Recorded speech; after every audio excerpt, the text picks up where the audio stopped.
Hi friends, நம்ம ஆடுங்களாம் அடை தீவனம் சாப்பிட்றதுக்கு ரெடி ஆகிட்டாங்க. எல்லாம் குண்டான் சவுண்டு கேட்டு கிட்டக்க வந்துட்டுருக்காங்க. தின்னு முடிச்சுட்டு தான் நம்ம சாயந்தரம் மேய்ச்சலுக்கு ஓட்டிகிட்டு போகிறோம். எல்லாம் அடித்து பிடிச்சி சாப்பிட்டுட்ருக்கானுங்க. இவங்க வந்து ஒரு கட்டு கடலக்கொடி கொண்டு வந்து போடுறோம்ப்பா அப்படின்னாங்க. இப்போ டெய்லியும் வந்து பார்த்திங்கன்னா நம்ம ஆடு தீவனம் அள்ளி வைக்கிறோம். ஒரு கட்டு கடலக்கொடியும் கொண்டு வந்து போடுறாங்க. மணி பார்த்திங்கன்னா 4:10 ஆயிடுச்சிங்க. ஆனால் அடிக்கிற வெயிலை பார்த்திங்கன்னா ஏதோ உச்சி வெயில் அடிக்கிற மாதிரி இருக்குங்க. நம்ம ஆடுங்கள்லாம் முட்டிக்குவானுங்களே அடை தீவனம் சாப்பிடும்போது கொஞ்ச நேரம் குச்சி வச்சுட்டு நிற்கணும். தலையில் துணியெல்லாம் போட்டுட்டு தான் நிற்கிறேன். காலில் செருப்பு, தலையில் துணியெல்லாம் போட்டுட்டு தான் நிற்கிறேன். இருந்தாலுமே நம்ம உடம்புல உள்ள தண்ணி சத்தெல்லாம் வந்து அப்படியே இழுத்துக்கிட்டு கொஞ்ச நேரத்தில் வந்து அப்படியே மயக்கமே வருது அந்த வெயில்.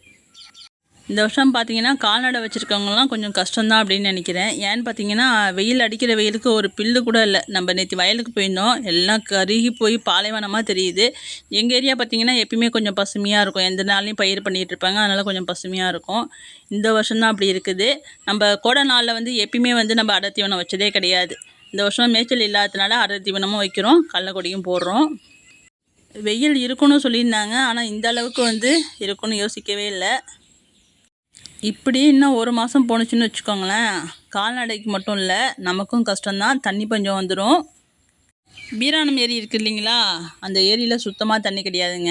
நம்ம வந்து இங்கேருந்து தான் சென்னைக்கு வந்து குடிநீர் அனுப்புகிறோம் வீராணம் ஏரியிலேருந்து.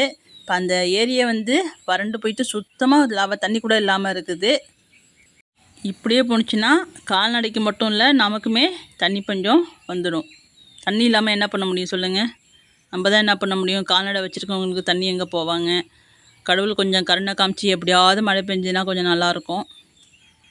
இப்போ நம்ம இடத்தையே பாருங்களேன். இப்போ இவனுங்களாம் நடக்கிறானுங்க இல்லையா, இந்த இடம்லாம் பார்த்திங்கன்னா வெறும் பில்லாகவே இருக்கும். நீங்கள் பழைய வீடியோலாம் பார்த்தீங்கன்னா தெரியும். ஆடு நடந்தாலுமே வந்து இந்த பில்லு வந்து போகவே போகாது. அப்படியே திட்டா பில்லு இருந்துக்கிட்டே தான் இருக்கும், பசுமையாக இருக்கும். இப்போ இந்த இடமே எவ்வளோ காய்ச்சலாக இருக்குது அப்படின்னு பாருங்கள். ஏதோ நம்ம செத்தி வச்ச மாதிரி இருக்குது. இந்த இடம் கொஞ்சம் தண்ணி ஊற்றுற இடம், அதனால் வந்து கொஞ்சம் பசுமையாக இருக்குது. மீதி இடம்லாம் வந்து சுத்தமாக காஞ்சிச்சு. நானே நினைப்பேன், என்னடா இவ்வளோ ஆடு நடக்குது போகுது, ஆனால் அந்த காடு மட்டும் அழிய மாட்டேங்குது அப்படின்னு நினச்சிட்டு இருப்பேன். இப்போ பார்த்தீங்கன்னா சுத்தமாக எல்லாமே குச்சி செடி கிடி எல்லாம் காஞ்சிச்சிங்க. இந்த ஆடு பார்த்திங்கன்னா எலிக்குட்டி இருக்கான் இல்லையா, அவங்களோட அம்மா தான். 3 குட்டி போடுது, 2 குட்டியை மட்டும் ஊட்ட விட்டுட்டுருக்கு. அவங்களாம் எவ்வளோ பெருசாகிட்டாங்க பாருங்கள். அவங்களும் போயிட்டு கடலக்கொடி கட்டிகிட்டு வராங்க. இன்னும் யாரும் பார்க்கல. பார்த்தானுங்கன்னா எல்லாம் பிள்ளின்னு ஓடுவானுங்க. ஒருத்தவன் கிளம்பிட்டான், அடுத்து எல்லாம் ஓடிடுவானுங்க. இதுவே அடை தீவனம் வைக்கல அப்படின்னு வச்சுக்கோங்களேன், எல்லாம் கூட்டமாக ஓடுவாங்க. இப்போ அடை தீவனத்தை தின்னுட்டு இப்போ மேய்ச்சலுக்கு போகிறதுக்கு ரெடி ஆகிட்டாங்க. என்னடா நம்ம மேய போகலாமேன்னு பார்த்தோமே, என்ன கடலக்கொடி வருது, அப்போ லேட் ஆகுமா அப்படின்னு யோசிச்சுட்டே நிற்கிறானுங்க பல பேர். இப்போல்லாம் பார்த்தீங்கன்னா நம்ம பயிர் பண்ணுற கடலக்கொடியை கூட ஆடு திங்க மாட்டுதுங்க. அதுக்கு முன்னாடி அவ்வளோ ஒரு ருசியாக சாப்பிடுங்க.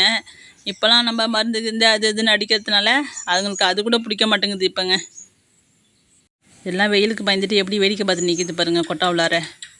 இப்போ இந்த நம்ம கருப்பஞ்சோலை போட்டதுக்கு அப்புறம் தான் வந்து கொஞ்சம் நேரில் வந்து பண்ணையில் படுக்கிறானுங்க. இல்லைன்னா வந்து வெளியில் தான் படுத்துருப்பானுங்க எவ்வளோ வெயில் அடித்தாலும். இப்போ கொஞ்சம் குளுன்னு இருக்கிறதுனால அங்கே போய் எல்லாம் படுத்துக்கிறாங்க. தீவனத்தெல்லாம் தின்னு முடிச்சிட்டானுங்க. நம்ம குண்டான தூக்கி உள்ளார போட்டுடலாம். ஏன்னு இப்படியே வச்சோன்னு வச்சிங்கன்னா அதில் வந்து முத்தத்தை விடுவானுங்க. காலை தூக்கி உள்ளார வச்சுட்டு அப்புறம் சாணியை போட்டு வச்சுருவானுங்க. அப்புறம் கழுவுறதுக்கு கஷ்டமாக இருக்கும். நம்ம உடனே தூக்கி போட்டோம்னா ஈஸியாக கழுவிடலாம், வேறு ஒன்றும் கிடையாது.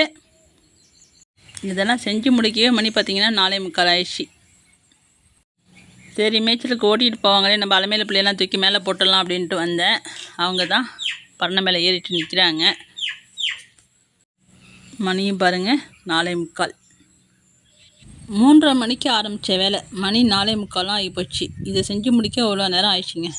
இதுக்கப்புறம் இவங்கெல்லாம் ஓட்டி விட்டுட்டு போனதுக்கப்புறம் வந்து குடிக்கிறதுக்கு தண்ணி பிடிச்சி வைக்கணும். ஒரு நாளில் 3/4 நேரம் வந்து நான் கொட்டாயில் தான் இருக்க வேண்டியதாக இருக்குது. அந்தளவுக்கு வேலை இருக்குது. இங்கே பாருங்கள், வயலில் சுத்தமாக பில்லு கிடையாது, எங்கேயுமே பில்லு இல்லை. இந்த வாய்க்காலில் தண்ணி ஓடுற இடம் முன்னாடி கல்லை போட்டப்போ தண்ணி ஓடிச்சு இல்லையா, அந்த இடத்துல மட்டும் தான் சின்ன பில்லு தெரியுது. அதுவும் வீடியோக்கு தான் உங்களுக்கு பச்சையாக தெரியுது. நேரில் பார்த்தோம்னா காஞ்சி போய் தான் கிடக்குது. தண்ணி கேட்டாங்க, அதை கொடுக்கறதுக்காக வந்தோம். அப்படியே தான் வீடியோ எடுத்துகிட்டு இருந்தோம். நம்ம என்ன தான் தீவனம் வச்சு ஒரே இடத்துல வச்சுருந்தோம்னா எங்களுக்கு ஒரு மாதிரியாக இருக்கும். அதனால் கொஞ்சம் வெளியில் ஓட்டிகிட்டு போயிட்டு வந்தால் அதுங்களுக்கு நல்லாயிருக்கும். அதனால தான் நம்ம ஓட்டிகிட்டு போயிட்டு வந்தோம். மணி 4:45 ஆயிடுச்சு. எல்லாம் வீட்டுக்கு ஓடியாந்துட்டானுங்க. இதில் அலமையில் பிள்ளை இருக்கான் இல்லையா, இன்றைக்கி எஸ்கேப் ஆகிட்டான். அவன் ஓடி மேய்ஞ்சிட்டு தான் ஓடியாராங்க வீட்டுக்கு. ஒருத்தவன் மட்டும் குண்டுக்குள்ளார இருக்கான்.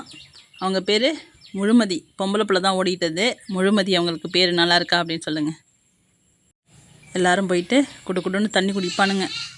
அதுக்கப்புறம் நம்ம தண்ணி ஊற்றி வைக்கணும் நைட்டுக்கு குடிக்கிறதுக்கு.